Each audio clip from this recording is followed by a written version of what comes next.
знаете го много добре, ако да ви обяснявам и да губа време.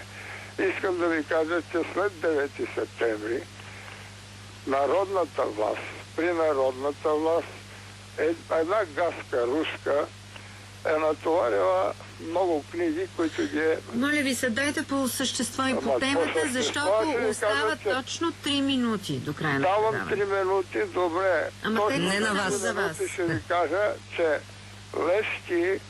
Левски, така както е процеса, която книга беше издадена, а не е преиздавана, процесът на Левски, във Втора градска беше, която я запалиха заради него. Добре, благодаря ви. Съжалявам, че ви прекъсвам, обаче идват новините. Имаме още по... Аз новините съм далеч от тях. Да, вие сте далеч от тях и малко далече и от темата. Имате ли въпрос? Да говорите, да правите Левски светия. Ние говорим за заветите, които оставим.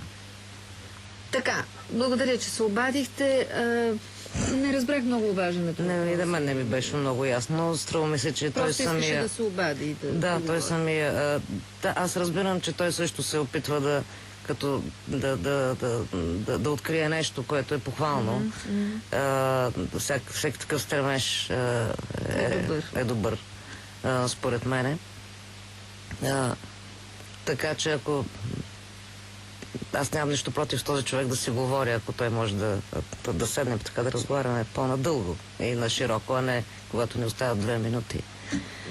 Да, и когато смисъл е да се задават въпроси, ако нещо ти не, а не да излагаш какво ти си научил и какво ти знаеш, защото вероятно е много, вероятно той сигурно очевидно знае много неща и би било много интересно да... Тази хипотеза за гроба на Левски, която той изрази. Тази хипотеза, да, той, това, което каза, къде е улица Волгоград? Волгоград, това е сегашния Левски, където изсувам... Аха, да, значи това е Волгоград, да. Високо точно, да. Да, сещам се. От паметника Левски търсене в сапатскирата, търсене точно памет, търсене във версията как Самарджийско се върхайте в Търнавън, в които го търсеше там, където не можем такъв град. Защото първо на скелета православен от църквата, това построена върху него. И второ, апсидата, където е намерен скелета, е толкова къса, че аз не мога да се подържам. А са така скелета търсят.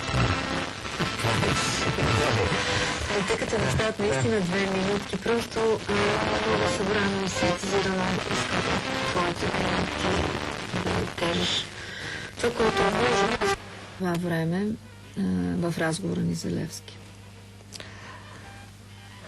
Ти обеща да кажеш нещо като новина за Левски пред съда на 5 май. Не, то не е новина. То не е новина. Много е трудно да говорим така за така дълго и нашето нямаме време. Бихме могли да говорим, ако имахме възможност, но знали много интересен този процес и около него има много изследвания, много сериозна литература.